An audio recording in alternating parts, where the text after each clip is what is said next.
everybody, and welcome to the United Stands. I'm Mark Goldbridge, and this is your Manchester United versus Crystal Palace crucial preview, plus reaction to Erik ten Hag's interview with Gary Neville. And I think it's perfect timing, actually, if we're being really fair, because we're talking about what is a massive game for Manchester United, with Chelsea winning last night.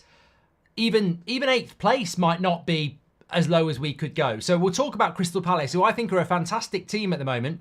Not been beaten in their last 4 and have beaten the likes of Newcastle, West Ham and Liverpool. It's going to be a really difficult game. They've got no real injury concerns and we've still got loads. So we'll go through all that. But also we've got this Erik ten Hag interview, which I'm sure many of you have watched by now. And look, in no way am I going to sit here and take the opportunity to say that, Erik ten Hag put Gary Neville in a box and sent him back to Santa? He absolutely dominated him, because I actually thought Gary Neville asked some good questions. But the problem is, this is the difference between punditry and actual coaching.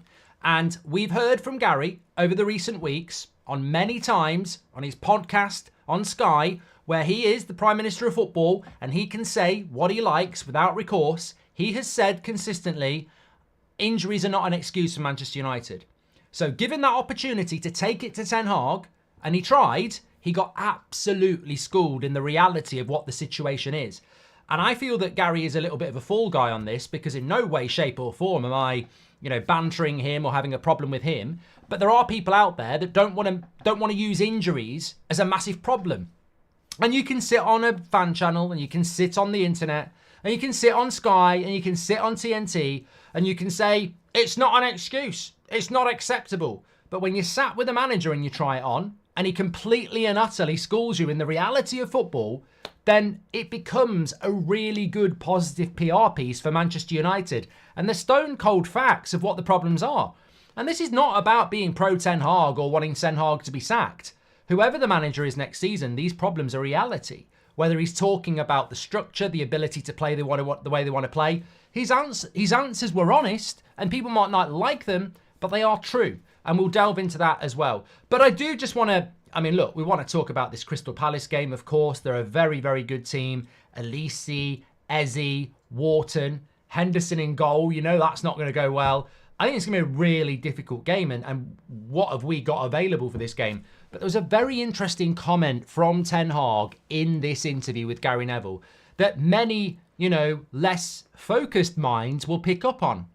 Gary Neville was asking about injuries and whether it's luck or whether it's by design or, whether it's bad recruitment or whether. Very, very good question. Ten Hag said in his response that you get more injuries when things aren't going well, and you get less injuries when things are going well. And funnily enough, with an FA Cup final on the horizon, we're starting to get more players back. I don't know the context of what Ten Hag was saying, but personally, I will take that and say this. I've noticed at United over the last few years, especially with Rangnick 2 years ago, when the going gets tough, we get a lot of injuries. And when things are going well, we don't get as many injuries. So I agree with Ten Hag. I'm not saying names, but I do think it's been proven at this football club that when things aren't going well, we get a mysterious amount of injuries. And when things are going well, that injury list drops down. Look, make your own mind up, but I think Ten Hag was alluding to the proven point in football, really, that when things aren't going well, people do tend to get a few strains and stuff. So, will United activate Michael's Elise's clause, says Abby, and World Padlock, welcome to the Members Club. That reminds me, I'm going to gift some membership, so don't forget that. Okay, so let's get into the Crystal Palace game. Actually, let's not. We will talk about Palace, but let's just talk about, Ten Hag schools Neville. Because in a sense, it's not like we've had a really good week on this channel. And I must just say as well, I should have said it right at the start, but I got lost. Massive shout out to Sam this morning on the morning show. Beth, hopefully, will be feeling better by the Crystal Palace game, but she's not well. I was already prior commitment recording something this morning. So there very nearly wasn't a 10 a.m. show on a morning where we needed a 10 a.m. show. Like, there was so much to talk about with the Ten Hag interview. So big shout out to Sam for stepping in. His first ever show, thrown in at the deep end. I think for a first show doing that was fantastic, by the way. So thanks for everybody who's watched it and supported him on that. It was a cracking show from him this morning, and we needed it. We needed it. You've got to cover these stories. But look, let me just say that we've had a really good week as a community. There's so much positivity, so much excitement, so much real conversation from both sides, which I think has been lacking. Even I would say on a personal part for a few weeks. So it's been a good week, and I don't want to take it down the gutter. I don't want to sit here going, oh, look at Ten Hag, he sat the haters down. It wasn't about that. The interview with Neville was not about that. But what I do think Ten Hag did was just sat there in a pragmatic and calm way, and actually, through all the bluster and the hype and the moaning and the shouting, just gave a very measured, honest response about what the problems are. So for the last few weeks, we've heard Gary Neville and others, Gary on mainstream TV, say, I'm not having that injuries are an excuse. Look at that league table. Where are Brighton? Injury hit season. They're not even there. Where are Chelsea? Injury hit season. 8th. Where are Newcastle? Injury hit season. 7th. Where are Manchester United? Injury hit season. 6th. Tottenham, Villa, Liverpool, Man City, Arsenal haven't had the injuries that we've got. Liverpool have to an extent, but they've got a bigger squad. They've got more attacking options. They've got more midfielders. They've got more defenders. They're probably better equipped than Newcastle and Man United to deal with it. And Chelsea, well, whatever. So injuries are quite clearly a massive issue for those teams that have been hit by them this season. And Newcastle, Man United, Chelsea, Brighton have been devastated. So when Gary Neville asked Erik Ten Hag about injuries and said, predominantly they've been to left back and centre back, he didn't really go in like he has on Sky. It was a very calm and professional piece. But we've heard him on Sky. We've heard him say it. I'm not having that injuries are an excuse. Well, this is what Erik Ten Hag had to say, and he's absolutely correct. He said anyone with a little bit of knowledge about football would know what a huge impact injuries have had on us this season. I've had 30 different centre-back combinations in 47 games. The back four last season had the most clean sheets in the Premier League. This season, that's not happening. Whether we like it or not, you need a consistent back four. The potential is there, but we want to play dynamic, high-line football, but the injuries have been massive for us. And he then went even deeper and he said, if you don't understand how impactful the injuries have been, it's also the ability in possession as well. Because Neville said to him, I've noticed as someone who used to play the game that when I was a fullback, I want my winger to be supporting me. I want the midfield to be supporting me. Does it concern you how many shots you're conceding? And this is the great thing about having the manager of the team answering these problems instead of us or Gary Neville or Rio or anyone else just trying to dictate the conversation. He said, look, not having a steady back four has killed us this season, essentially. He didn't say those words, but he said not having a back four this season has been the problem. The injuries, of course, but the lack of quality. The lack of quality in possession as well. The lack of quality in replacements to come in. Basically, what Ten Hag was saying is that when I've got my players, you will see a big improvement. But this season, the decimation to the back four, it's not even that the backup players aren't good enough because the backup players have got injured. We've got no left back. So he's not even sat there saying Maguire's shit, Lindelof's shit, and Malasia's shit. He doesn't even have those players because they're injured as well. And what he also said as well is, yeah, you can talk about the amount of chances we've conceded, but it's also the quality in possession. If we keep the ball better, we don't concede the ball, and therefore you don't concede the chances. And I think this is absolutely spot on. And this is what I mean. Gary Neville or any of you can sit there and say injuries aren't an excuse.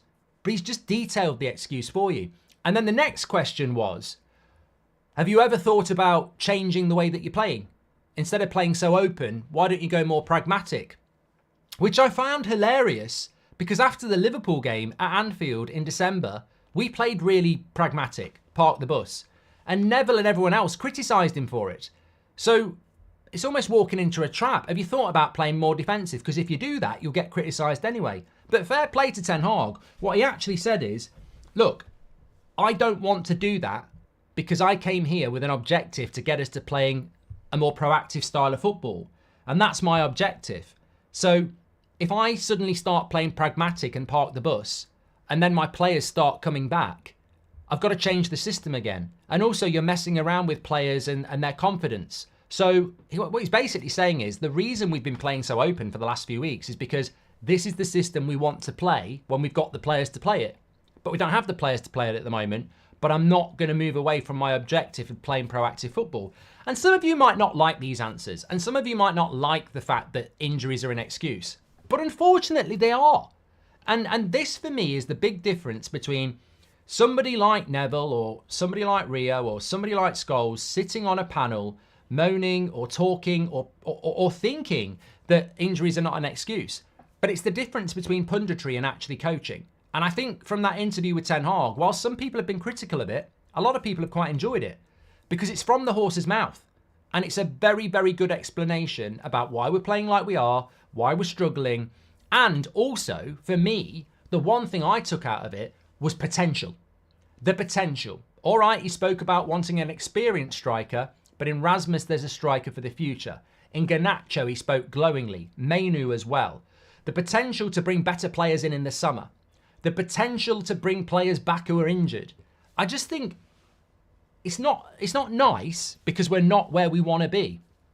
But I look at this United project and I just see potential.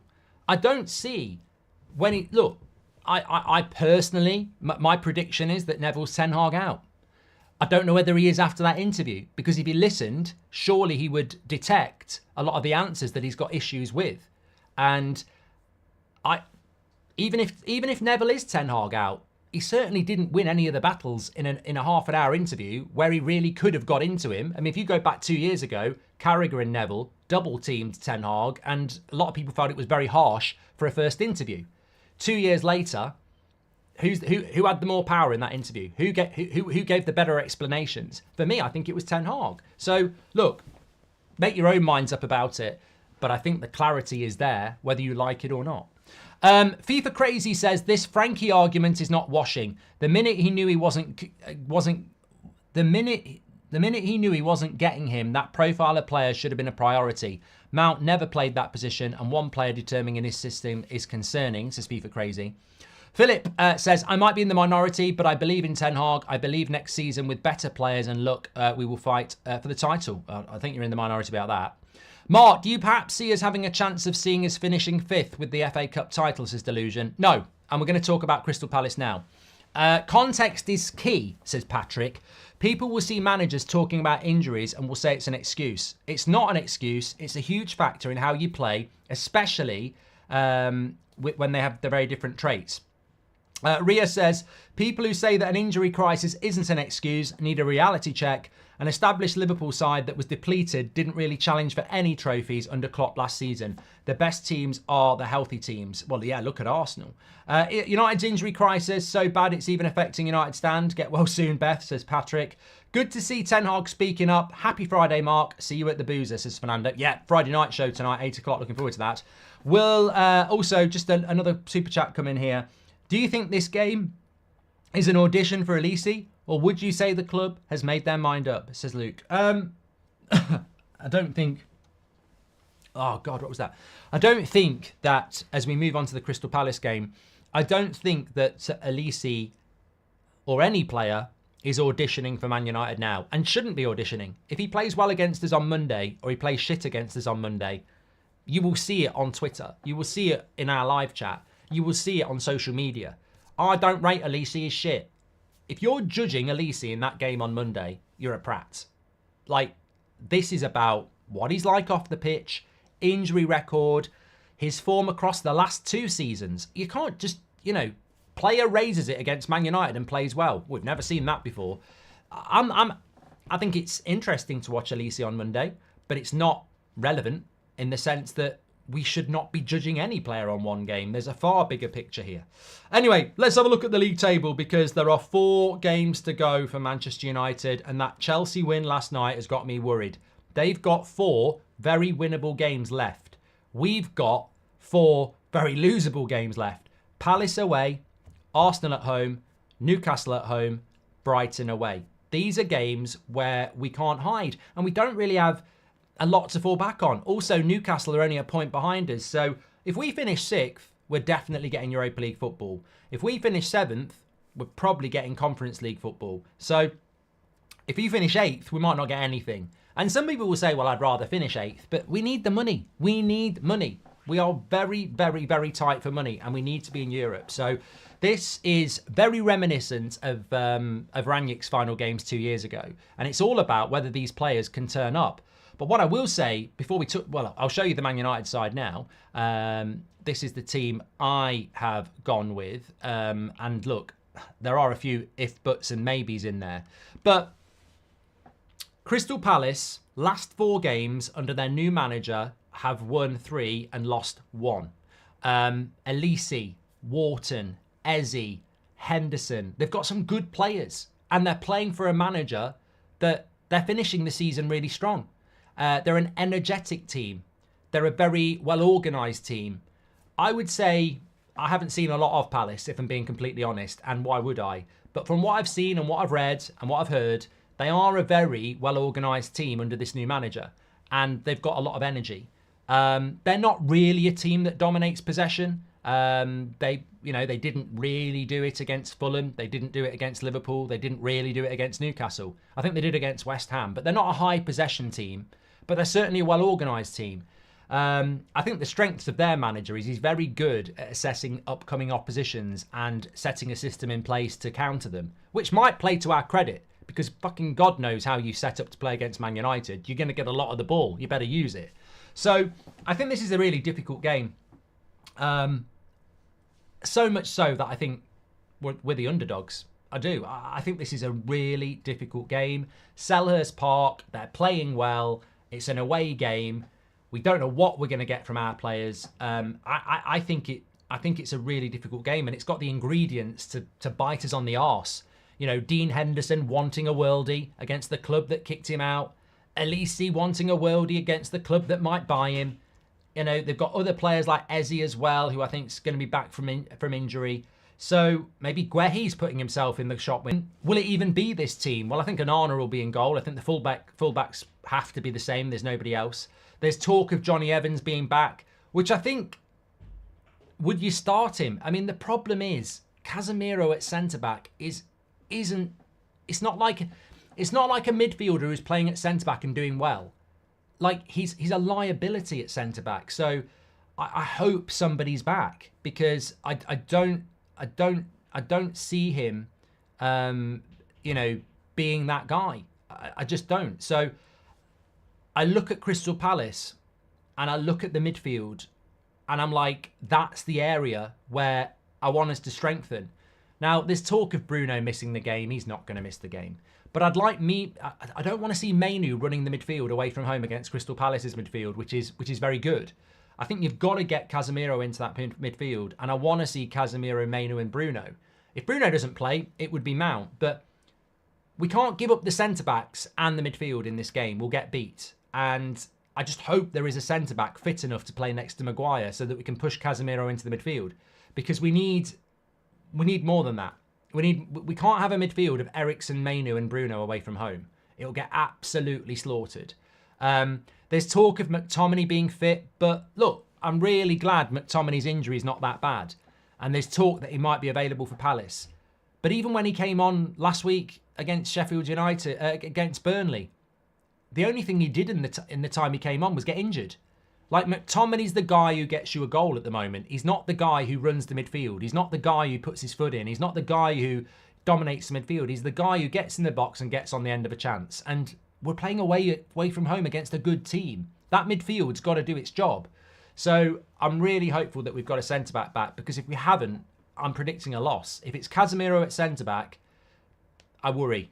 I worry about Casemiro at centre-back, and I worry about what's left in the midfield. So I think this game could come down to if we've got a centre-back that can play with Casemiro, with Harry Maguire, because I think we need to accept just how shit we are in the defence when it's Casemiro at centre-back. It's a bloody open goal. Like, it's an absolute joke. Like, we've struggled against Burnley and Sheffield United at home. Imagine what Palace are going to do away from home if we've got Casemiro at centre-back. We'll get battered. They've got pace.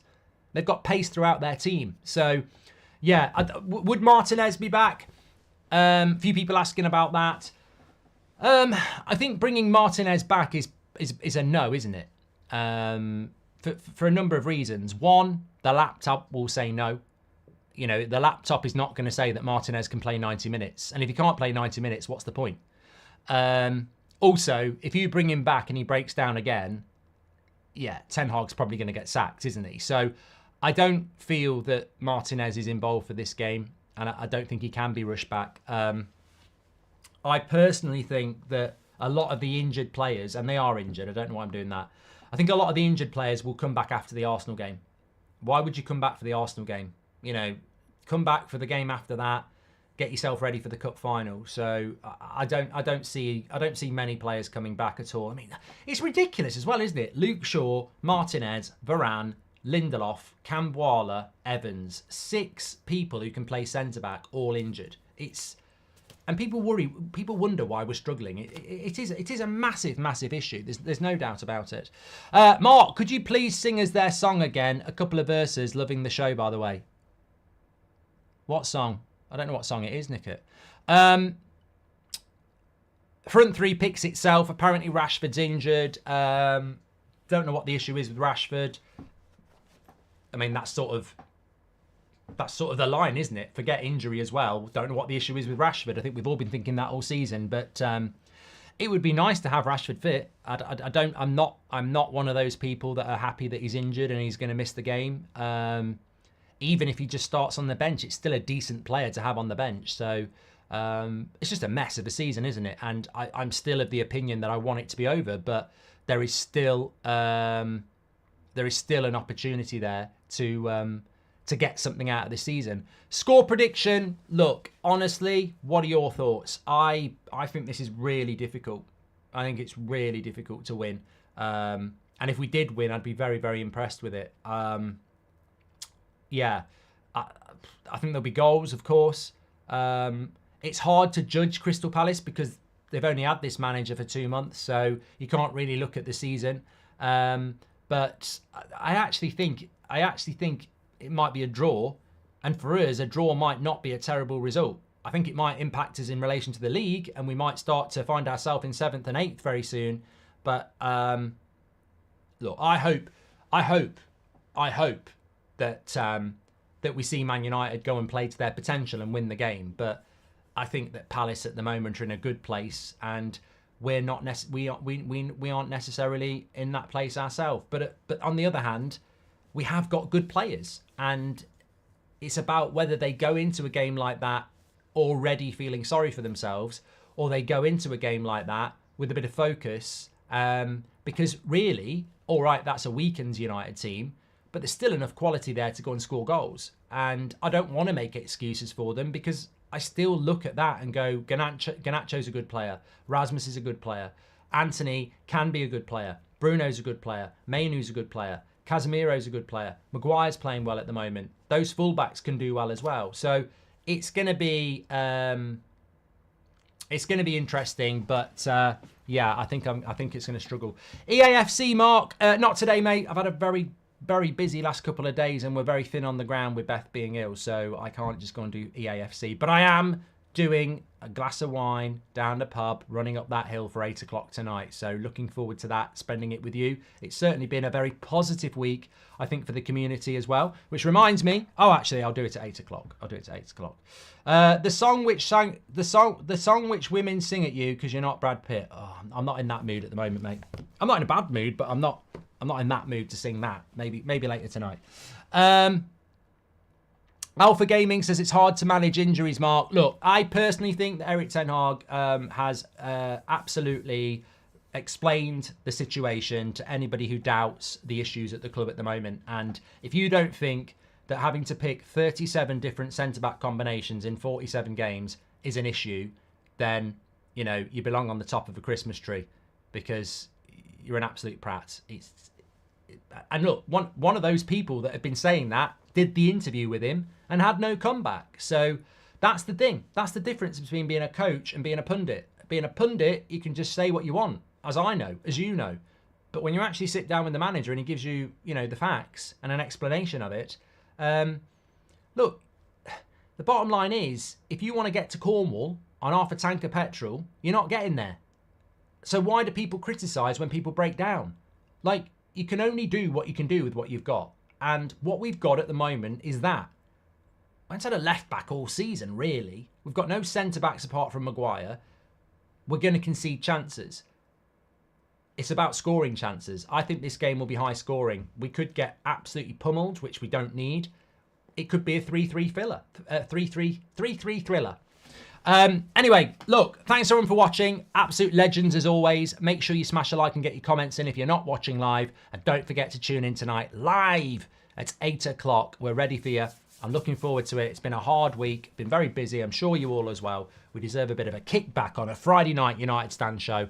Live at 8 o'clock tonight. I'll speak to you all in a bit.